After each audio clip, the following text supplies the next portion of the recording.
Hi everyone, my name is Leanne. I'm currently a senior in the dental hygiene program. I graduate in a little under 8 months and I am excited to be done, but who's counting, right? I've been in school for about 5 years now with no degree yet, so that's something, but I originally went to St. Rose out in Albany for 2.5 years and studied forensic science, and I absolutely loved the material, but I just couldn't imagine working in a lab the rest of my life, so I decided that I would switch majors before I kind of wasted more money on school, knowing that's not what I wanted to do.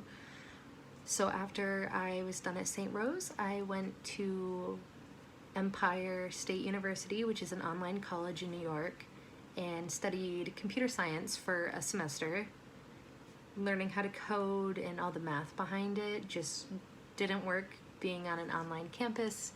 So then I took a gap semester and applied to the dental program and genuinely was kind of worried I wouldn't get in. I didn't have all the prereqs they kind of recommended. I have good grades, but nothing spectacular, But I got in and I finished my first year technically in June, which is exciting.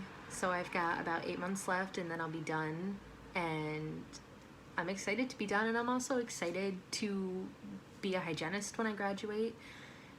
Being in the dental field is something that I've always wanted. When we were in 4th grade, my teacher kind of asked everybody in the class, what do you want to be when you grow up? And we had to do this whole little fun arts and crafts assignment on it. And the thing that I said I wanted to do was be a dentist. And I don't know why I didn't just go that path to begin with instead of doing forensics and computer science, but I'm happy to be here and I do enjoy the program despite the fact that it is school and it's stressful. I enjoy everything that I'm learning. And so we're supposed to share an experience that really impacted our life. And the only thing that really comes to mind when I think about something that genuinely has kind of changed who I am as a person is about three to 4 years ago, my mom was diagnosed with breast cancer, which was a shock to kind of everybody in my family because we didn't have a history of really any kind of cancer in our family. I had just moved out to college when it happened, and I was about 4 hours away from home, which isn't too far, but I definitely couldn't go home whenever I wanted.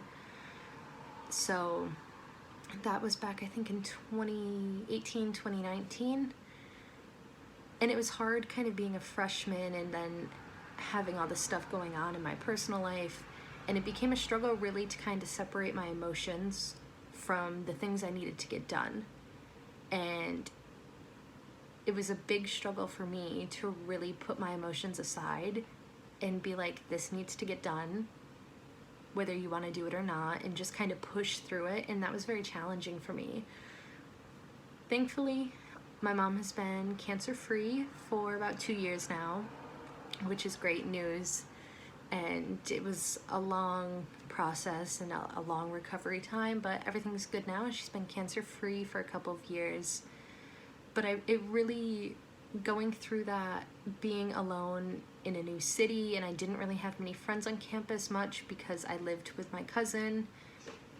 And so I had to learn to adapt to managing my emotions and also being productive and getting things done and focusing on work and school without basically just kind of shutting it all out and being like, I don't want to deal with this. Everything's too much right now. And so that's something that really helped shape who I am today. And I'm really good at managing, having to get things done and then dealing with my emotions later, or allowing kind of like a time where I'm like, this is going to be for me to really just take a step back and just feel whatever I need to feel about whatever's happening in life. But then afterwards, I have to get back into it and keep moving forward. And so that's a little bit about me. I currently just moved into this apartment with my best friend. It's my first apartment alone since moving out of my parents' house that isn't student housing. And yeah, we don't have any pets, but we do have a lot of plants here. And yeah, that's pretty much all there is to me.